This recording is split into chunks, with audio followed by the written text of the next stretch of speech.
guys, assalamualaikum warahmatullahi wabarakatuh. Salam sejahtera bagi kita semua. Hari ini di akhir pekan Sabtu 19 Juni 2021. Seperti biasa, Jeng Dini bakal menemani kalian untuk mengulas beberapa informasi maupun berita yang terbit di koran harian Rakyat Benteng. Tapi sebelum kita lanjut, jangan lupa juga untuk like, share ke semua media sosial yang kalian punya, dan aktifkan notifikasinya agar setiap video yang kami upload kalian pertama yang menontonnya.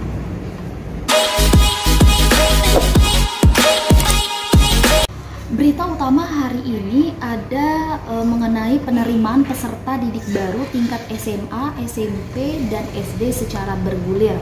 Momentum ini dikhawatirkan dapat menimbulkan praktik jual beli bangku, dan untuk itu seluruh kepala sekolah dilarang keras melakukan tindak kecurangan dalam penerimaan. Kepala Cabang Dinas Pendidikan Wilayah 8 Karangtinggi, Adang Parlindungan Esa MPD menegaskan jika Kepsek wajib mematuhi petunjuk teknis atau juknis dan petunjuk pelaksana atau juklak PPDB yang telah dikeluarkan oleh Dinas Pendidikan dan Kebudayaan Provinsi Bengkulu. Adang menuturkan setiap sekolah telah ditetapkan zonasi dalam penerimaan siswa baru, itu termasuk penerimaan yang terdapat 4 kategori, diantaranya prestasi, afirmasi, zonasi, dan perpindahan tugas orang tua. Sementara itu untuk tingkat SMP, jumlah kuota PPDB yang disiapkan mencapai 2.624 orang tersebar di 34 SMP dengan berkisar 82 rombel. Kabid Pembinaan SMP Dinas Pendidikan dan Kebudayaan Benteng, Edon Siregar SPD MH, mengimbau kepada seluruh orang tua untuk menyekolahkan anaknya di sekolah terdekat di desa. Sementara bagi sekolah agar mengikuti aturan penerimaan siswa baru. Nah, jadi untuk orang tua yang ingin memasukkan anaknya ke sekolah yang berada di Bengkulu Tengah bisa lihat persyaratan-persyaratannya itu di informasi di koran harian Rakyat Benteng, atau juga bisa melihat di postingan Facebook kami.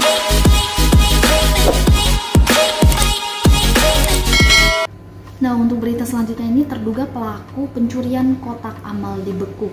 Dilaporkan dari Talang 4, I dan A, remaja asal Kabupaten Rejang Lebong, Jumat 18 Juni dini hari dibekuk anggota Polsek Talang 4. Keduanya ini diduga melakukan pencurian kotak amal di Masjid Al-Jamiatul Mukhlisin, Desa Kembang Seri, Kecamatan Talang 4 beberapa waktu lalu. Kedua remaja langsung diserahkan ke Satreskrim Polres Bengkulu Tengah guna dilakukan pemeriksaan.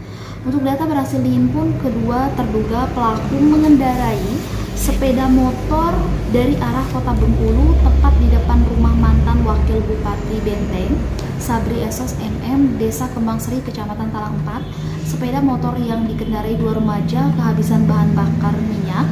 Tak lama berhenti, keduanya didatangi anggota Polsek Talang 4 lantaran gerak-gerik keduanya yang mencurigakan.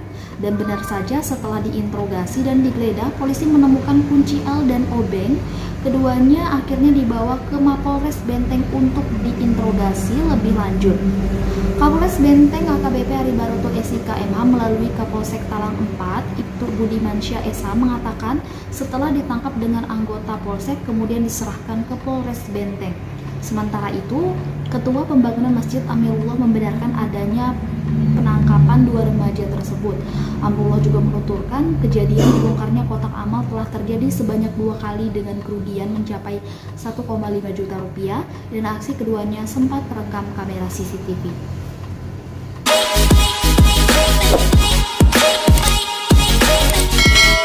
Nah, berita selanjutnya ini terkait dengan perlombaan futsal. Nah, tim harus lengkapi berkas persyaratan. Dilaporkan dari Karangtinggi bahwa berdasarkan data panitia turnamen futsal antar organisasi perangkat daerah, jumlah tim yang terkonfirmasi akan mengikuti turnamen sebanyak 28 tim. Namun sayangnya hingga kemarin masih banyak tim yang belum lengkap pemberkasan persyaratannya. Nah, Sekretaris Panitia Leonardo Ferdian SE ini mengatakan tim yang akan mendaftarkan diminta untuk mengisi formulir yang disiapkan panitia, diantaranya mengisi 10 nama pemain dan 2 orang ofisial disertai dengan foto, dan kemudian juga melampirkan fotokopi surat keputusan aparatur sipil negara atau honorer, surat pernyataan bebas COVID-19 yang ditandatangani oleh pimpinan. Leonardo menuturkan kelengkapan ini penting untuk meminimalisir adanya kecurangan dari tim dalam mendaftarkan nama pemain yang bukan bekerja pada instansi bersangkutan.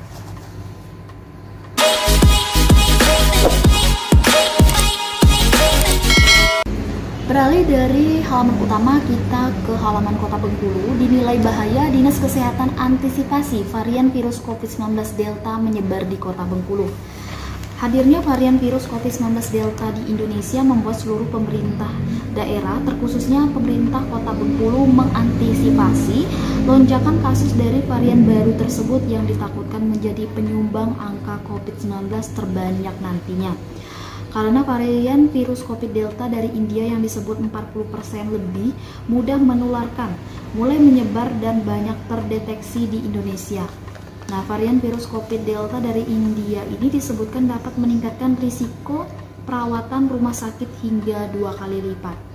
Varian virus COVID Delta ini pertama kali ditemukan di India, namun kini telah menyebar luas dan terkonfirmasi sudah ada di 74 negara dunia, termasuk Indonesia sendiri. Di Indonesia, varian virus ini ditemukan telah menginfeksi sejumlah masyarakat di Kudus, Jawa Tengah.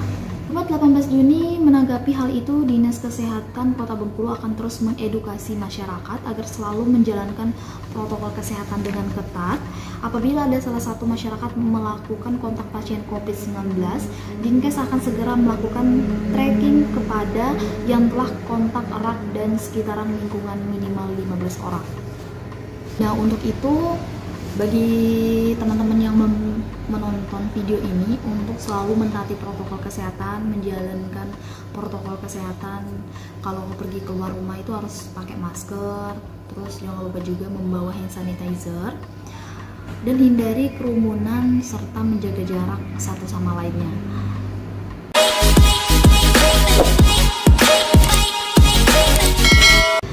Nah, untuk berita terakhir hari ini di akhir pekan 19 Juni ada dari Liputan 11 RBT, yaitu 2,5 hektar lahan siap ditanami jahe merah. Dengan mempersiapkan lahan seluas 2,5 hektar ini yang berstatus sewa dari salah seorang warga setempat, pemerintah desa Padang Kedeper, Kecamatan Mergi Kelindang akan mengelola lahan tersebut untuk ditanami jahe merah. Nah, jahe merah ini nantinya merupakan salah satu produk unggulan desa. Dijelaskan Sumiati selaku Kawur Keuangan, saat ini lokasi lahan yang sudah disiapkan sedang dilaksanakan pembersihan dengan melibatkan sejumlah masyarakat sebagai pekerja. Lahan yang disiapkan tersebut akan dikelola bersama-sama masyarakat sebagai bentuk penyerapan tenaga kerja sebagai salah satu langkah dalam pemulihan ekonomi akibat dampak wabah COVID-19. Nah, itu saja beberapa berita maupun informasi yang terbit hari ini 19 Juni 2021. Untuk kalian yang ingin lebih lengkap lagi, seperti biasa Dini akan mengingatkan untuk berlangganan koran, datang langsung ke kantor harian Rakyat Benteng atau menghubungi karyawan yang bertugas, dan bisa juga mengakses website kami di rakyatbenteng.com. Jangan lupa juga untuk follow semua media sosial kami dari Facebook, Twitter maupun Instagram, dan aktifkan notifikasinya agar setiap video yang kami upload kalian orang pertama yang menontonnya. Yang belum subscribe, silahkan subscribe dulu dan jangan lupa like. Saya Dewi dan kru yang bertugas mengucapkan terima kasih dan wassalamualaikum warahmatullahi wabarakatuh.